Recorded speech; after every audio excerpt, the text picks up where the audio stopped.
Well, all right. Revelation, it is the book, just the unveiling of the victorious Christ. And that's what we get from chapter 1 all the way to the end. We know that the author is John the Apostle. We see that in Revelation 1:1. We see that in 1:9.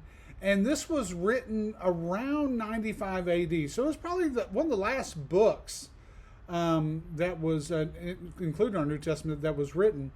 And it was during a very high time of persecution. So if you're reading or if you read Revelation at all, you see where John has been exiled to the Isle of Patmos. And it is it's not like being exiled to the Bahamas or exiled to Panama City where people like to go vacation. It is not a vacation spot. It is very rough terrain. It is not very hospitable. But that is where John has been exiled to, and he receives this apocalyptic prophecy, and he sees, and he's also told there's some kind of epistolary elements that we see here in the book of Revelation. But the one thing that I would say is we need, as we study Revelation, is to get just a clear overview. We don't want to, I would say, overindulge. I think a lot of times we want to make too many predictions that are just not there. And this has come with the start. Back in the 90s, we had the Left Behind series. And so with the Left Behind series, it brought everybody wanted to study Revelation. And because of that, everybody has a lot of theories and different things. But as you read Revelation, it's not about the end times. We see the end times, but if I was to say there's a purpose to Revelation, number one, the purpose of Revelation is to encourage believers to remain faithful in suffering. And so to encourage believers to remain faithful in suffering, but how do we do that? How does Revelation accomplish that? Well, it's by the unveiling victory of Christ. And so a lot of times, and I've said this preaching, some of y'all may have said this before, hey, all you got to do is read the back of the book. We know Christ wins. And that's it. And because Christ wins at the end of Revelation, we know that to be true. We need to be faithful. And that is that encouragement, knowing that we're going to go through hard times. We're going to go through periods of uncertainty. We're going to go through periods of persecution, but we got to be faithful. And this book is a book of encouragement. So the key verse is actually found in chapter 1, verse 19. This is my opinion here. Other theologians may have a different opinion of what the key verse is, but Revelation 1:19 says, "Write therefore what you have seen." So we're going to look at that here in a second. So what you have seen, what is now, and what will take place later. So the reason why we call this a key verse is because Revelation 1:19 gives us a roadmap to how the book of Revelation is going to be outlined and taught, and how John is going to reveal it to us. And so we see the past in chapter 1. So in chapter 1, we see what you have seen, which is the vision of Christ. But then we get into the present. And the present is found in chapters 2 through 3, which is the letters to the 7 churches. And there's a lot of encouragement in those letters to the 7 churches, but there's also a lot of stern warnings. We see, do not give up your first love. We see be faithful. We see don't give in to idols and sexual temptations. And so when we look at the letters of the 7 churches, they're really applicable for us today. When I started at Maceo, the first sermon series that I preached was the letters to the 7 churches. Now, why is that? Is because they're so vital for us today. You go even at the church of Ephesus, and one I'll just hang around with for a second, kind of unpack.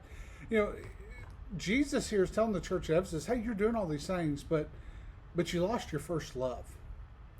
You're going through the motions. But why are you going through the motions? You've lost that love. And for Christians today, it is very applicable. We have to remember why we do what we do. Why are we going to seminary? Why am I teaching online? Why are we going to church? Why are we singing praise music? And we do that, why? Because we love the Lord and because what the Lord has done for us. And we can never lose sight of our first love. And I think a lot of times over the years we can see just kind of monotony chipping in on somebody's relationship with God, and they're not keeping it vibrant. They're not keeping their relationship robust. And over time, they lose that love, and then they just kind of go through the motions. So we see that at the church of Ephesus. We see a lot of different things. We got to read carefully. You look at the church at Laodicea, and it says, Jesus would rather you not be hot or cold. Jesus would rather you be hot or cold.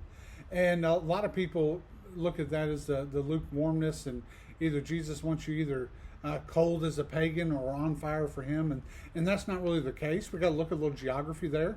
They had the cool waters. Laodicea tried to get cool waters in from Colossae, and it just didn't happen. By the time the aqueducts came from Colossae to Laodicea, it was just lukewarm.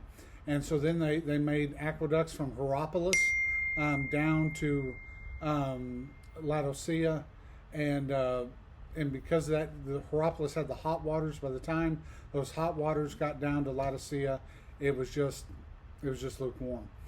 So we got to read carefully, but that is the present. That is Jesus giving these letters to the seven churches for a very important reason, and they're applicable for us today. And I think as students of the Word, we need to refresh ourselves from time to time of Revelation 2 through 3, and we just need to look and see, where are we at? How am I doing? Am I living up to the standard that God is laying out there?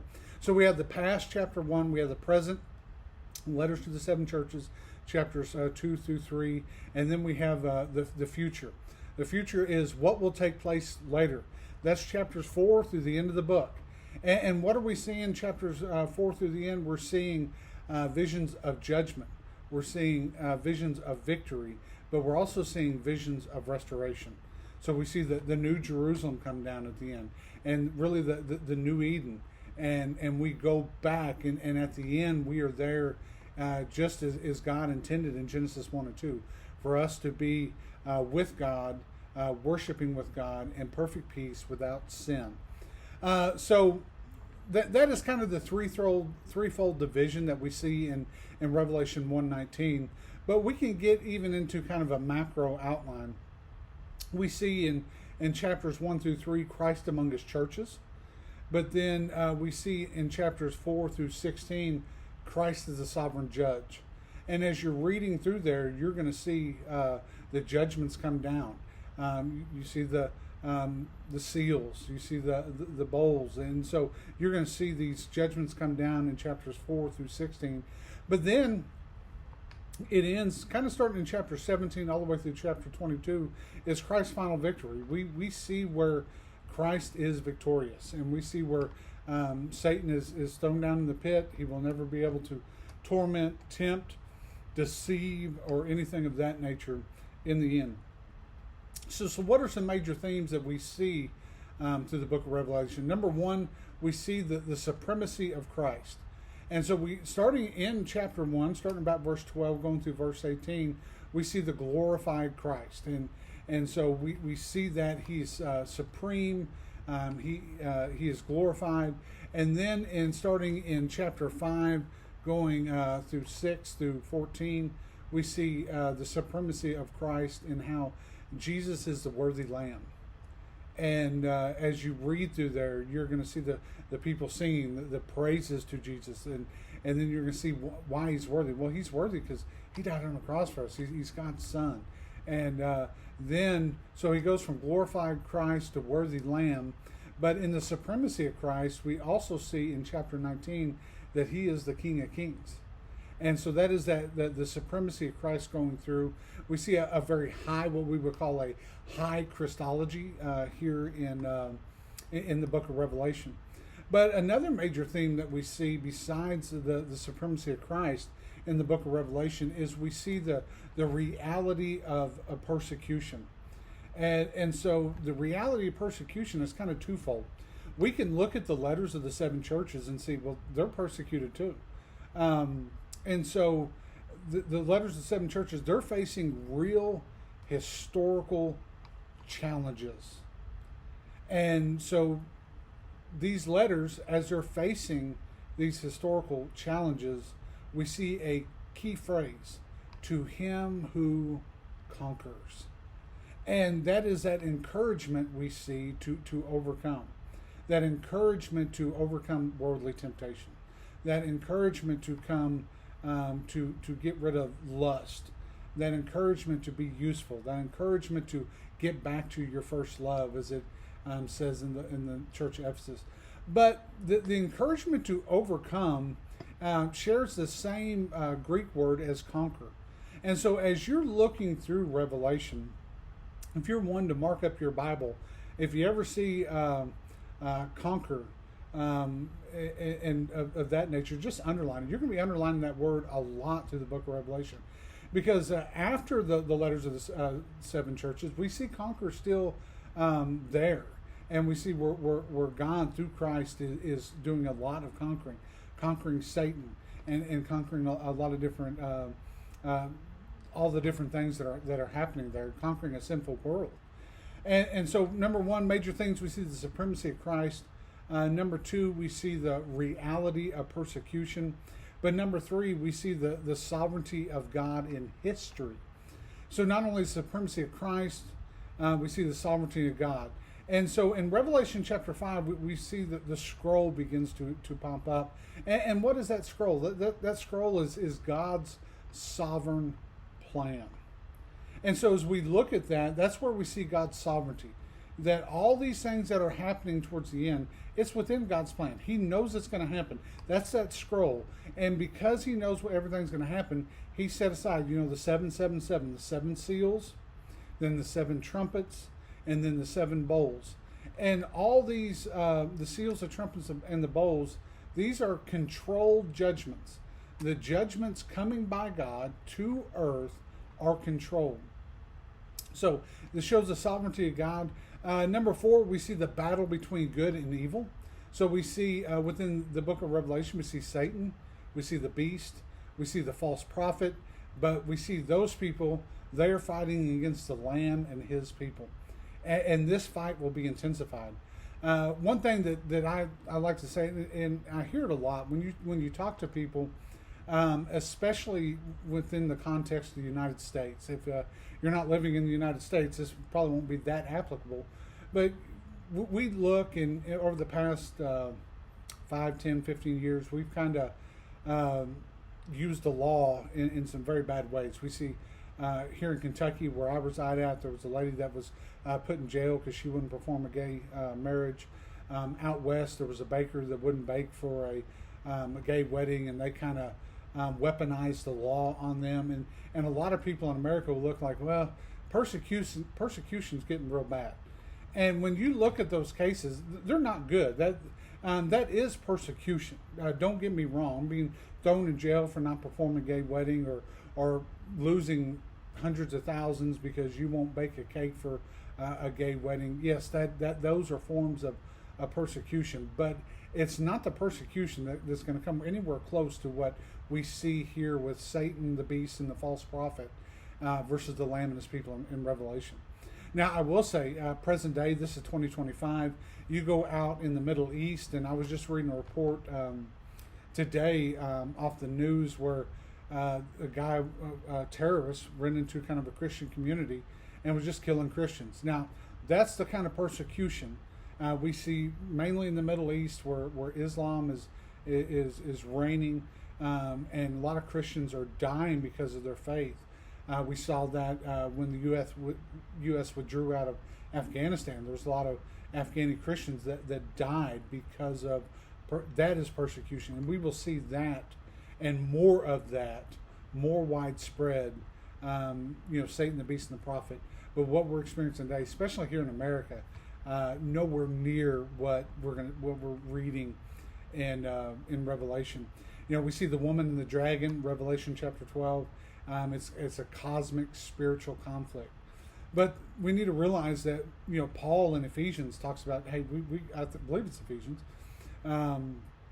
There's a cosmic conflict right now. There's a spiritual conflict, a spiritual battle that is happening right now where you are. And so we need to overcome. We need to have faith. We need to persevere because that battle is ongoing. It's ongoing right now, but that battle will definitely increase and intensify as we go through the book of Revelation. So not only are we going to see this cosmic battle, but we're going to see in Revelation another major theme is the coming kingdom and the new creation. So we see Christ's return, we see the millennium in Revelation chapter 20. Now, one thing that I will say here, I'm not going to dig into the weeds here. You can research the millennium, and there's a lot of different views on that. Famously, there was a theologian, I love him to death.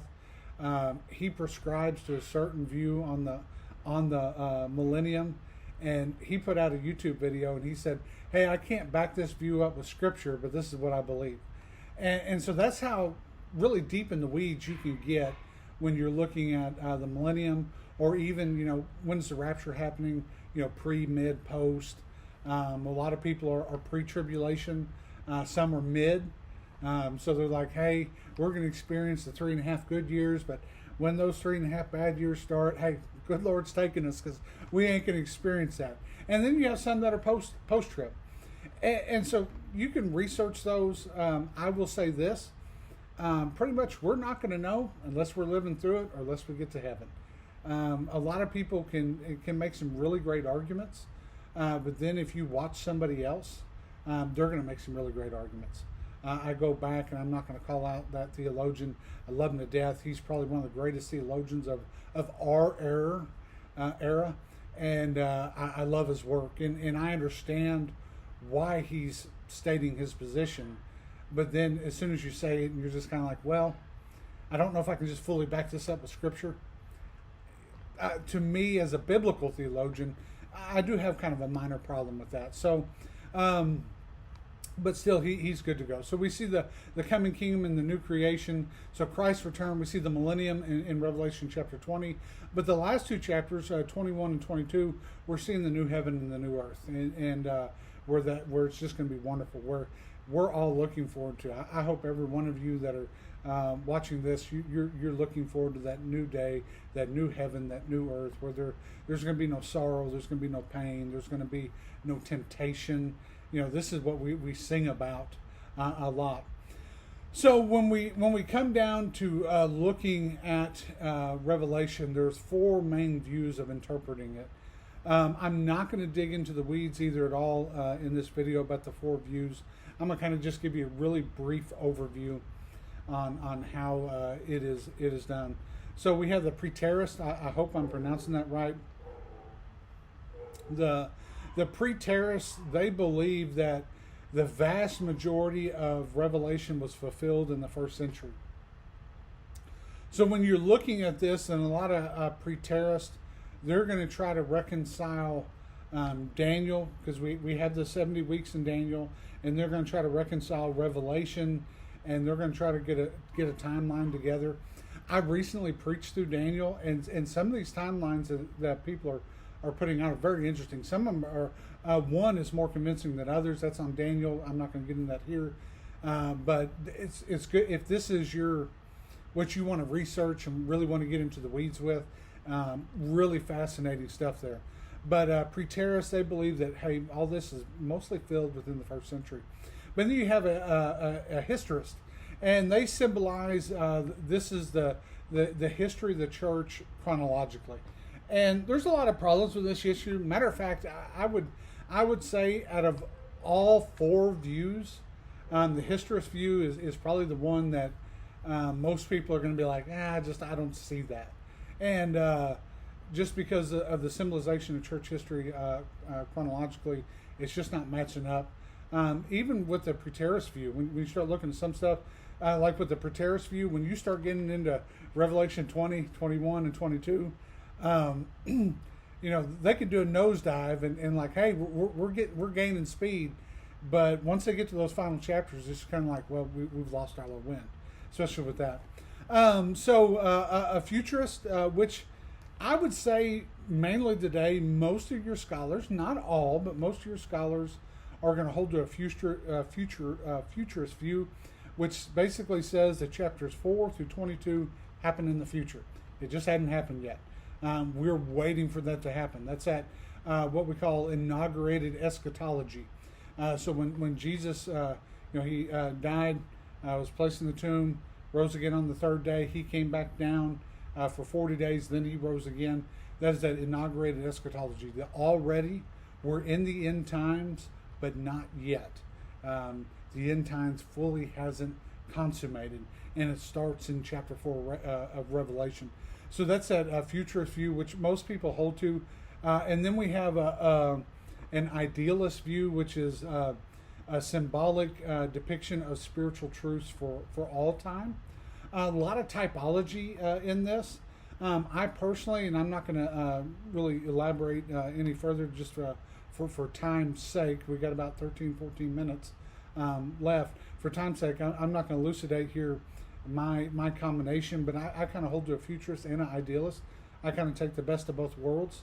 But the one thing that I'm going to hit on right now is this: as students of the Word, and you need to really concentrate on this. When you're reading Revelation, you need to stay rooted in the theological message rather than trying to decode every symbol. Stay rooted in the theological message rather than trying to decode every symbol. And what happens is this, we see, just like today, I was going through Facebook and somebody put pharmakia down there, which is used in Revelation, and talking about pharmacies. We see that a lot, maybe in the early days of COVID, especially with the shot. Not getting into that here, but they were like, Revelation talks about pharmacists and pharmacies and getting this shot and how it's in. No, it's talking about sorcery. We get our word pharmacy from pharmakia, but John is not, when he's receiving this vision, he's not seeing COVID and people getting a jab in the arm. A lot of times people will look at these flying objects and go, well, it's got to be talking about helicopters. And one thing that I would say, when John is seeing these visions, could he see helicopters? I don't know. He could have. But it would be kind of hard for John to be able to describe what he's seeing, especially if this is something that he's never seen before in the language of his day. And so what do we need to do? We don't need to try to decode every symbol, because we're going to get into something that's probably not there, and it's probably going to detract us from what's important. What is important? The theological message, that encouragement to persevere in times of trial. So why does Revelation matter? And so application, just really quickly, got less than 10 minutes here. Application number 1, hope for the suffering. And so application, we can look at this and we can see hope for the suffering within the book of Revelation. And so Christ reigns now and will reign finally and visibly. And so we see that, and we can have that hope for the suffering, knowing that even though we're suffering now, or even in the future during these end times events, people are suffering, and we can take hope knowing that Christ is reigning. He's on the throne now, and he's going to be on the throne visibly. And this is happening. Number 2 application, and I've said it a couple times in this video, is the call to faithfulness. Overcome. Overcome is repeated throughout the book of Revelation. And that is important because of this. We see all the way back to the parables in Matthew that Jesus is talking about, all the way through the Acts, through the epistles, through the Catholic epistles, through Revelation. As a Christian, we are overcomers. And one thing that we can really say for certain is a lot of people that don't overcome, they just really didn't know the gospel. They didn't truly believe the gospel. And so we this is our call to faithfulness. We got to be overcomers. And so number 3, why Revelation matters today. is why Revelation matters today is assurance of God's final justice. And so, why is that important? How can we apply to that? Well, it's very simple. We know that evil will not win. Babylon falls, Satan is defeated. So, assurance of God's final justice. Number 4, we have an invitation to worship and persevere. So, application, invitation to worship and persevere. Revelation is doxological. What do I mean by that? Revelation is worship. Now, most of your worship leaders are not going to be out there, and they're not quoting passages from Revelation as they're singing on Sunday morning. But what do we see throughout? We see in chapters 4, chapters 5, chapter 7, chapter 11, and chapter 19 worship scenes. And so, as we look through that, invitation to worship and persevere. So we see really 4 main applications here: hope for the suffering, the call to faithfulness, the assurance of God's final justice, and the invitation to worship and persevere. And finally, I'm just going to close out here. And as we close out this section, just kind of a real brief overview. This has just been a brief overview of Revelation. Some may watch this later and have issue with what I've said, but I'm not wanting to dig into the weeds here. We got to live today in light of the end. We got to live today in light of the end. So, thinking about the end times, thinking about the destruction, thinking about there will be a time where it's finally going to be too late. Every knee will bow, every tongue will confess, but some of those will not be entered in. Why? Because it is too late. We got to live today with the end in mind. And so, if I was to ask you today, if you knew you had 24 hours to live, how would you respond? What would you do? And I'm pretty sure that you would change your plans. Whatever you had planned for the next 24 hours would completely be reversed if you knew you only had 24 hours to live. So we got to live today in light of the end. Number 2, we don't need to be afraid of the future. There's a lot of people that is very, very afraid of the future, very afraid of death. And I will go ahead and tell you, Jesus has victory over death. Death has no sting. As a Christian, you should not be afraid of the future. As a Christian, you should not be afraid of death. We see that in Revelation. Jesus is victorious. Now, conversely, if you're talking to somebody and they're deathly afraid of death, no pun intended there, but that would be one thing that you'd go like, well, why are they like that? Are you saved? Give them the reassurance. So live today in light of the end. Don't be afraid of the future. Number 3, be faithful as exiles in a world not our home. This world is not our home. This, where I'm at now, my office, it's not my home. My home is in heaven. And as we read Revelation, we should get this overcoming joy, but also this overcoming sense of urgency to go out and spread the gospel. Why? Because we got to be faithful exiles in a world not our home. Finally, the final application point here is look forward to the day when God dwells with his people. And I look forward to that day. There's a lot of us, we're singing this Sunday at Maceo Baptist Church, Come Jesus Come. And it's a wonderful song. It's a beautiful song. I'm looking forward to singing it. I can't carry tune in the bucket. But why do we sing that song? Well, we're looking forward to a day when God dwells with his people. Thank you for watching.